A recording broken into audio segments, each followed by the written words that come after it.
अस्सलाम वालेकुम dear friends, welcome to the channel जो कि है एपिसोडिक नॉवल स्टोरीज। चाहूँगा तुझे मैं हरदम, तू मेरी ज़िंदगी। इसको लिखा है रीत शाह ने और इसकी किस्त नंबर है 8।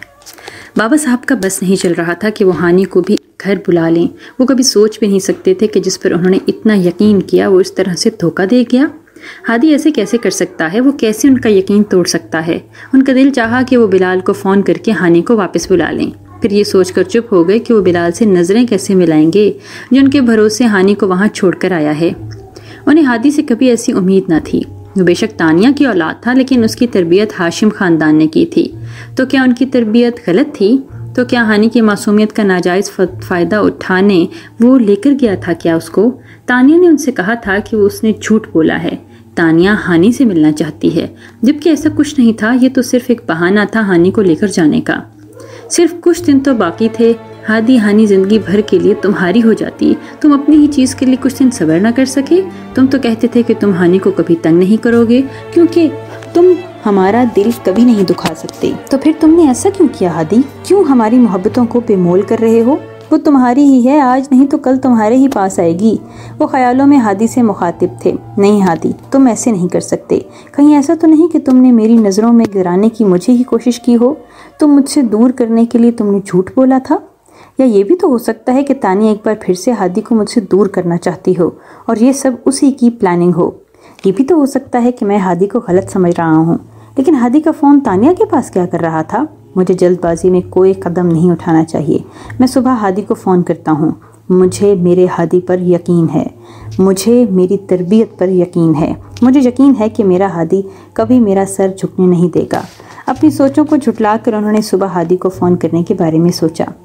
हादी कमरे में आते ही सोने के लिए लेट गया और ना ही उसने कपड़े बदले और ना ही लाइट ऑन की कि ये भी 1-1.5 घंटे में उसे फिर से जागना था। सहरी के लिए वक्त कम था, इसलिए वो थोड़ी सी नींद लेना चाहता था और अभी लेटा ही था कि उसके हाथों में कोई नरम सी चीज़ महसूस हुई, जैसे किसी छोटे से जानवर के बाल। ये क्या हो सकता है? हादी ने उसे छूते हुए देखा, फिर उठकर लाइट ऑन की। इसकी आंखों के सामने दुनिया का खूबसूरत मंजर था। न जाने कितनी ही देर बिना पलकें झपकाए वो उसे देखता रहा। फिर कुछ देर बाद उसे अंदाज़ा हुआ कि इस मंजर को जी भर के देखने का हक इसे कुछ दिन बाद मिलेगा। अपनी बेहुदा होती सोचों को लगाम डालकर वो हानि को उठाने के लिए आगे बढ़ा। हानि, हानि उठो, उसने हानि को जगाते हुए कहा। हानि अभी थोड़ी ही देर पहले सोई थी। इस तरह से जगाने पर उसे बहुत गुस्सा आ रहा था। क्या मसला है आपके साथ? सोने क्यों नहीं दे रहे मुझे? आंखें मलते हुए उठकर बैठ गई। फिर ख्याल आया रमज़ान है, सहरी का वक्त हो गया है। हानि ने मासूमियत से पूछा। जी नहीं मोहतरमा, आप मेरे रूम में आराम फरमा रही हैं। किसने कहा आपको कि ये रूम आपका है और आप यहाँ सोएंगी? मुझे तानिया आंटी ने कहा था। उन्होंने मुझसे कहा था कि गेस्ट रूम में उनकी फ्रेंड जो आई है वो सोएंगी। तो क्या मुझे इस रूम में सोने में कोई प्रॉब्लम है? तो मैंने कह दिया। मुझे क्यों प्रॉब्लम हो गई किसी भी रूम में सोने की? ये कमरा भी अच्छा है, हानि ने मासूमियत से बताया। हानि, ये मेरा कमरा है, इसलिए मॉम तुमसे पूछ रही थी कि तुम्हें इस रूम में सोने में कोई प्रॉब्लम तो नहीं है। हादी ने इसी वजह बताई। लेकिन क्या मैं आपके कमरे में क्यों सोऊंगी? हैरत से हानि की आंखें फटी की फटी रहेगी। डोंट वरी, परेशान होने की ज़रूरत नहीं है, मैं भी मॉम से बात करता हूँ। ये कहकर उठकर वो कमरे से बाहर जाने लगा, जबकि हानि इसके वापस आने का इंतज़ार किए बिना ही सो गई। देखो हादी, कोई भी तमाशा करने की ज़रूरत नहीं है। घर में मेरी दोस्त आई हुई हैं और मैं नहीं चाहती कि उनके सामने कोई भी तमाशा हो। वो पहले इस बात को लेकर बहुत शौक में है कि तुम शादी कर चुके हो। अब मैं मज़ीद लोगों को कोई ब्रेकिंग न्यूज़ नहीं देना चाहती, और वैसे भी हानि तुम्हारी बीवी है, इसलिए सारे ड्रामे कोई मतलब नहीं रखता। तानिया ने चबा चबा कर कहा। वो सिर्फ मेरी मनकूहा बीवी नहीं, सिर्फ निकाह हुआ है हमारा। हादी ने समझाने की कोशिश की थी। सिर्फ निकाह? निकाह सिर्फ नहीं होता हादी। निकाह का मतलब होता है तुम पर हानि का पूरा पूरा हक है और हानि का भी तुम पर। और मैं अपनी फ्रेंड्स को हानि को तुम्हारी बीवी के तौर पर मिलवाया है, ना कि तुम्हारी मनकूहा के तौर पर। मैं इस वक्त कोई इशू अफोर्ड नहीं कर सकती। तुम आज एडजस्ट कर लो, इसके अलावा मैं तुम्हारी कोई और मदद नहीं कर सकती। तानिया ने बात ख़त्म करने के अंदाज में कहा। जबकि तानिया की बात सुनकर हादी कमरे में वापस आ गया। हानि मज़े से इसके बेड पर सो रही थी। इसे तंग किए बगैर अपना तकिया उठाकर वो सोफे पर आया, लेकिन एक भी सेकंड सो नहीं पाया। वो सहरी में उसे उठाया ताकि वो कुछ खा पी कर रोज़ा रख सके। इन दोनों ने इकट्ठी सहरी की और ये पहला मौका था जब हादी हानि के एक साथ सहरी कर रहे थे। हानि, तुम्हारा शाहू रोज़े नहीं रखता? हादी ने शरारत से पूछा। नहीं, वो मुसलमान थोड़ी है जो रोज़े रखेगा। हानि ने लॉजिक दिया। तू मुसलमान नहीं है, तुम्हें से थोड़ी दूरी बना कर रखनी चाहिए। हम गैर मुस्लिमों से दोस्ती नहीं करते। हादी के लहने में साफ शरारत झलक रही थी जो हानि नोट न कर पाई।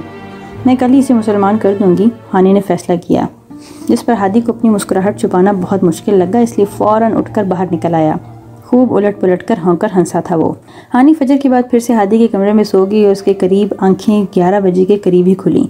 हादी को ढूंढा तो वो घर पर नहीं था, तानिया को ढूंढा तो वो भी कहीं नजर नहीं आ रही थी और ना ही तानिया की सहेलियां, लेकिन जब गेस्ट रूम में जाकर देखा तो सबकी सब सोई पड़ी थी। या अल्लाह, ये सब तो अभी तक सो रहे हैं। हो सकता है कि सहरी के बाद ना सोई हों, लेकिन इन लोगों ने हमारे साथ तो सहरी नहीं की थी। खैर, अब मैं क्या करूं अकेले। यहाँ यही सोचते हुए वो घर में टहलने लगी। सारा घर घूमते थे तकरीबन आधा घंटा लग गया। कराची की निस्बत लाहौर में ज़्यादा गर्मी थी, इसलिए इससे अभी से भूख और प्यास का एहसास होने लगा। या अल्लाह, लाहौर वाले कैसे रोज़ा रखते होंगे इतनी गर्मी में। खैर, गर्मी तो वहाँ भी कम नहीं थी, लेकिन वहाँ वो ज़्यादा घर से बाहर नहीं निकलती थी और जहाँ आधे घंटे से हर तरफ घूम रही थी। वापस आई तो तानिया जाग रही थी। हानी बेटा, मेरा नाश्ता बना दो, हुक्म चलाया गया। जी मैं? हानी तुम ही हो ना, जाओ मेरे लिए नाश्ता बनाओ। आपने रोज़ा नहीं रखा? मैं रोज़े नहीं रखती, आप जाओ मेरे लिए जाकर नाश्ता बनाओ। घर में तो हानी रोज़ा रखकर एक भी काम नहीं करती थी और जहाँ तानिया ने उठते ही उसे हुक्म सुना दिया। इसका दिल चाहा कि इनकार कर दे, लेकिन फिर ताई अम्मी की बातें याद आईं। तानिया, तुम्हारी सास और उसके सामने कोई तमाशा मत करना। किचन में आई थी, नौकर ने बताया कि इसको मछली बनानी है। मछली की बदबू से तो वैसे भी एलर्जी थी, ऊपर से रोज़े की हालत में से अबकाइयाँ आ रही थीं। या अल्लाह, इसे बनाते बनाते मेरा रोज़ा मकरूह हो जाएगा। तानिया आंटी को जाकर कह देती हूँ कि मैं नहीं बना सकती। इसको इस तरह से परेशानी में देखकर घर की मुलाजिमा करीब आई। हानी मैडम, वैसे तो तानिया मैडम ने मुझे मना किया है आपकी मदद करने के लिए, लेकिन मेरा ख्याल नहीं ऐसा आप रोज़ा रखकर इसको बना पाएंगी। आप प्लीज़ अपने कमरे में जाएं और जब तक ये ना बन जाए आप कमरे से बाहर मत आइएगा। मुलाजमा को ना सिर्फ हानी बहुत अच्छी लगी थी, बल्कि वो तानिया के खतरनाक इरादों के बारे में भी अच्छे से जानती थी, इसलिए हानी की मदद करना चाहती थी। लेकिन हानी समझ नहीं पाई कि तानिया ने नौकरों को उसकी मदद करने से क्यों मना कर रखा है। मुलाजमा ने खाना बनाकर तानिया और उसकी सहेलियों को पेश कर दिया था, जबकि वो यही समझ रही थी कि खाना हानी ने बनाया है। तानिया को हानी को तंग करने में बहुत मजा आ रहा था, इसलिए मजीद तंग करने के लिए इसके कमरे में आ गई थी। ये तुम क्या हर वक्त ये खिलौना उठाकर बैठी रहती हो? तानिया ने फाड़ खाने वाले अंदाज में कहा, जिससे हानी बुरी तरह घबराई। ये मुझे बहुत पसंद है, इसलिए मैं इसे हमेशा अपने पास रखती हूँ। इस अम्मी की बात याद आई। उन्होंने कहा था कि तानिया के सामने कोई बचकाना हरकत मत करना। लाओ इसे मुझे दो। तानिया ने भालू उसके हाथ से खींचा और अगले ही पल खींचती हुई इसका सर काट दिया, जबकि हानी हैरत और घबराहट से देखने लगी। ये आपने क्या किया? आपने मेरे शाहू को मार डाला। हानी रोने लगी। मैं बाबा साहब को बताऊंगी कि आपने मेरे साथ ऐसा किया है। ओ हेलो, मैं तुम्हारे बाप से डरती हूँ और ना ही तुम्हारे दादा से, और ये सारे ड्रामे मेरे सामने मत करो और आइंदा मैं तुम्हें ये बचकाना हरकतें करते हुए ना देखूं। ये कहकर तानिया कमरे से बाहर निकल आई, जबकि हानी बैठी रोती रही। हादी शाम को घर वापस आया। तानिया बेचैनी से लॉन में टहल रही थी। क्या हुआ मामा, परेशान क्यों हैं? हादी ने आते ही पूछा। हादी, हानी बहुत रो रही है। तानिया ने चेहरे पर दुनिया जहान की उदासी फैलाई। क्या हानी रो रही है? मगर क्यों, क्या हुआ? आपने कुछ कहा है? हादी का पहला शक तो तानिया की तरफ किया था। नहीं बेटा, मैंने कुछ भी नहीं कहा। मैं कसम खाती हूँ, मैं तो बस इसका भालू देख रही थी, लेकिन जैसे ही वो मेरे हाथ में आया इसकी गर्दन अलग हो गई और फटकर 2 हिस्सों में तकसीम हो गया। हानी को लगता है कि मैंने जानबूझकर किया है। हाशिम खानदान वालों ने मेरी बहू को इस हद तक मेरे खिलाफ रखा हुआ है और तुम कहते हो कि वो लोग अच्छे हैं। मैं सिर्फ हानी के सामने अच्छी सास साबित होने की कोशिश कर रही थी। वो एक ज़रा सी बात को लेकर इतना रो रही है। शायद मैं अपने इरादे में कामयाब ना हो सकूं। तानिया न सिर्फ एक अच्छी डायरेक्टर थी, बल्कि बहुत ही अच्छी एक्ट्रेस भी थी, इसलिए तो हादी किसकी बातों पर यकीन कर गया। मॉम, फिक्र न करें, मैं इसको समझा लूँगा। लेकिन हादी से लगता है कि इसके टेडी बियर को मैंने जानबूझकर फाड़ा है। मैंने कहा मैं इसे समझा लूँगा, आप फिक्र ना करें और टेंशन ना लें, बल्कि इसके लिए इफ्तारी का कोई अच्छा सा इंतज़ाम कर दें। वो कमरे में आया तो हानी बहुत बुरी तरह से रो रही थी। इस तरह से रोते देखकर हादी को बहुत बुरा लगा। उसके करीब आया और उसे देखते ही हानी दौड़कर आके इसके सीने से लगी। हादी, आपकी मामा बहुत बुरी हैं, उन्होंने मेरे शाहू को मार डाला, वो बहुत गंदी हैं। मैं उनसे कभी बात नहीं करूँगी। मैं बाबा साहब को बताऊँगी कि उन्होंने मेरे शाहू को मार डाला। वो सूं सूं करते बोलती बहुत प्यारी लग रही थी। नहीं हानी, मॉम ने शाहू को नहीं मारा, शाहू अपने आप फट गया था। हादी ने समझाने की कोशिश की। नहीं हादी, ये देखें, उन्होंने खुद इसको फाड़ा है। मैं आपको दिखाती हूँ, 1 मिनट। ये कहकर वो बेड की तरफ भाग गई जहाँ वो शाहू को गले लगाए रो रही थी। ये देखें, आपने अपने हालू को देख रहे हैं? उसको दिखा रही थी, साथ में रोने का शुगल भी जारी था। हानी, मैं देख रहा हूँ। हानी ने भालू उसके हाथ से लेकर एक तरफ रखा। यहाँ बैठो आराम से, और उसे सोफे पर बिठाया। हानी, प्लीज़ रोना बंद करो, तुम्हें गलतफहमी हो रही है कि ये मॉम ने किया है। मॉम ने ऐसा कुछ नहीं किया। हानी को चुप कराने के चक्कर में वो नोट ही नहीं कर पाया कि शाहू को कैंची से काटा गया है। उसे इस वक्त सिर्फ हानी की फिक्र थी, जो बहुत रोए जा रही थी। वो काफ़ी देर से समझाता हो रहा था, लेकिन जो सूं सूं के अलावा उसे कुछ समझ आ ही नहीं थी। और फिर बोली भी, तो ये हादी, मुझे शाहू का जनाजा करवाना है। जिस पर हादी ने बड़ी मुश्किल से अपना कहका रोका और फिर कहका जब्त करने की वजह से उसका चेहरा पूरी तरह से सुर्ख हो गया। हानी, जनाजा तो मुसलमानों का किया जाता है और आज सुबह सहरी के वक्त तुमने ही बताया था कि शाहू मुसलमान नहीं है। हादी ने लॉजिक दी। हाँ तो अब क्या करें हम? हानी ने अब मुस्कुराहट से और मासूमियत से पूछा। हानी, डेथ सेरेमनी करते हैं। Death ceremony? हानी ने दोहराया।